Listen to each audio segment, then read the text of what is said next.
Hey everyone, thought I'd try something different. I'm actually recording this down in Bath in Somerset. So it's Cass's birthday today, it's her 40th, and I thought I'd take her for a nice spa break for a couple of days to spoil her, treat ourselves a little bit. So we're staying in this lovely hotel room at the moment. She's currently down getting a treatment and a massage in the spa, and then I'm just getting ready. We're going to go out for a night out a little bit later. And I wanted to talk about the highlight of this trip, which combines two of my passions. It's related to chiropractic, obviously, that we'll get to that in a minute, but also coffee. Those of you who follow me for a while will know I'm a massive coffee nerd. I love coffee. I'm super into it. And that all happened down in Bath. So before the first time we ever came here as a couple, I drank coffee, but it was kind of just like a way to get a caffeine kick that tasted okay. And the first time we came down here, the two of us, we went on a food and drink tasting tour. So we went all around Bath. Our tour guide took us to loads of different cafes, restaurants. We had samples in each of them. And the place we ended up at is a little cafe called Colonna and Smalls, which is my favourite cafe in the whole world now. But this was the first time we met. And it's run by Maxwell Colonna, who is one of the UK's only two world barista champions in the entire world from the UK, and Maxwell's one of them. So we go there, and I think, right, this guy really knows his coffee. I decided to try something different, which I'd never had before, which is just an espresso. Just espresso on its own, no milk, anything like that. And I saw they had a menu of these different beans and different locations and what they tasted like and this kind of stuff. I didn't really know what I was looking at. So I did the typical kind of bloke things. I went, oh, that one's an extra £2. That's the more expensive one. I'll have that one. And I had this cup of espresso, and it just opened a whole new world for me. I had no idea that espresso could taste this good. And that started me falling down the espresso rabbit hole, which I have been on for several years now. I have since spent an embarrassing amount of money on machines, gone through 3 different grinders for it, bought all these kind of gadgets and tools and stuff like that. And I have also spent like hundreds and hundreds of hours watching YouTube videos, reading up on it, studying the science of coffee, all this kind of stuff, and becoming a massive nerd. Anyway, what that means is every time we come down to Bath, I make sure to go to Colonna and Smalls. Now, we got here yesterday. We went yesterday. I've gone back again today. And they now have this newer menu of sort of like the fine wines on when you go to a bar or something like that. This is their fancy coffee. These are select ones that are quite rare beans.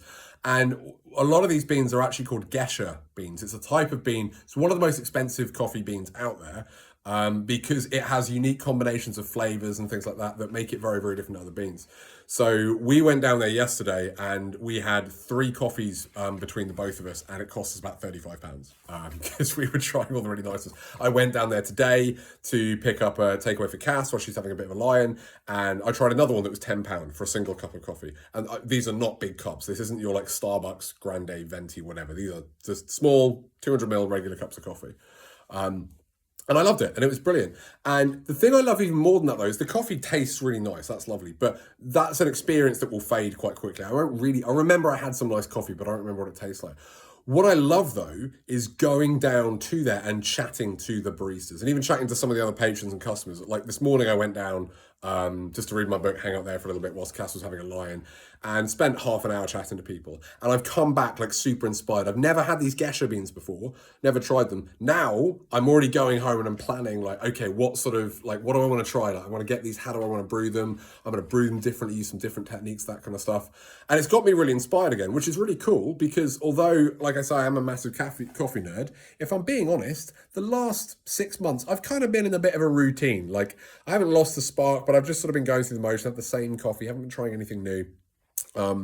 And coming back down here and seeing these absolute experts who will make a better cup of coffee than I will ever make and can do that day in, day out every day, it's got me really fired up again. It's got me excited to try something new. And the reason I'm mentioning this here, bringing it back to chiropractic, is that I've had a number of conversations recently with practitioners, not just chiropractors, but osteopaths too, some newer grads, but some who've been experienced for a while, who are telling me they're feeling like they've really lost the spark. They're thinking about changing profession. They're feeling burned out. They feel like they're really not enjoying it. And they're asking me is there anything I can do? Should I change? Is this not for me? And my answer to them has always been the same, which is no, don't stop, don't quit. You've got to find the people that are doing what you really want to do, because so many of these people, they're either working on their own or they're working in an unsupportive environment. Maybe they're working for somebody whose vision of chiropractic or osteopathy or the way they want to practice is not the same as theirs. And there's this conflict there, and they're feeling like I'm being forced to do it a certain way and I don't want to do that. I feel like I can't do it the way I want to, but I don't know what I want. Or they're on their own going, I don't even know what I want to do. Just I know what I'm doing right now isn't working.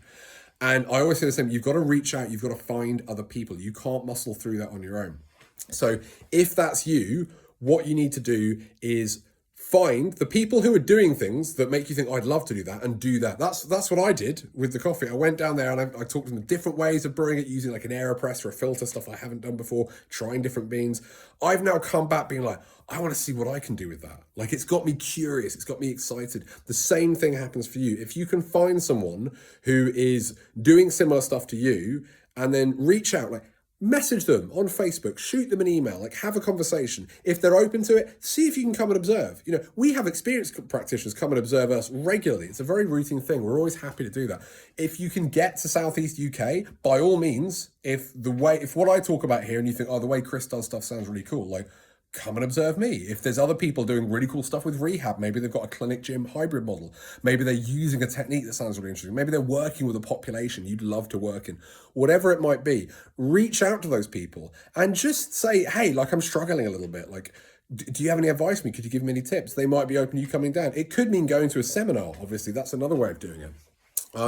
Or it could just be finding people to have the conversations with. You know, one of my biggest mentors, Rob Pape, he's had a bigger influence on my career than any other chiropractor out there. Rob and I have never met. Like, we've had a handful of chats on Zoom, but 99.9% of our interactions have been like WhatsApp text messages, just going back and forth. And Rob's massively helped me, and he's pulled me out of funks before and things like that as well. And he's the other side of the world to me. We've never met. So it doesn't have to be somebody nearby to you. It doesn't have to be somebody who can go and observe all the time. Just, you've got to find your tribe. You've got to find people who are further along the journey than you are in a direction you want to go. Because when you do that, when your brain sees people doing things that you want to do, it starts to believe it's possible. If you don't see anyone doing it because you're isolated or on your own, or you're surrounding yourself with people who are doing what you don't want, your brain starts to believe, well, what I want isn't possible because it's seen no evidence for it in the outside world. As soon as it sees somebody doing that, you'll start going, I want to be a bit more like that. I want to emulate what they're doing, not necessarily be a clone of them, not necessarily copy everything. Like, Rob works in a very different way to me, but you know, some of the things he's doing is stuff that gets me really fired up and passionate. And, you know, going down, talking to these baristas there, like, what they're doing, like, I'm not going to do all of that stuff. They're using kit that I'm, you know, as much as I've spent a good bit of money, I'm not buying the machines they're using. But it's got me going, I could be more like this. Like, I could get closer to that. That's got me excited. That's got me inspired. That's got me looking to do some stuff. And I'm really excited about going home and trying new stuff with the coffee now. Exactly the same thing can be true of chiropractic and osteopathy. So if you're stuck in that rut, if you're not sure, just reach out. You can message me, you can message other people, but go out there and find the folks that are doing what you want to do. Find the folks that get you inspired and contact them. Reach out. Maybe not everyone will get back to you, but some of them will. And by doing that, your brain will start to believe it's possible. You can go from feeling jaded and burned out and losing the spark to curious, to excited, to inspired, and, you know, ready to really like bring the love back to the profession again. So hope that was helpful for you, and I'll see you guys soon. Take care.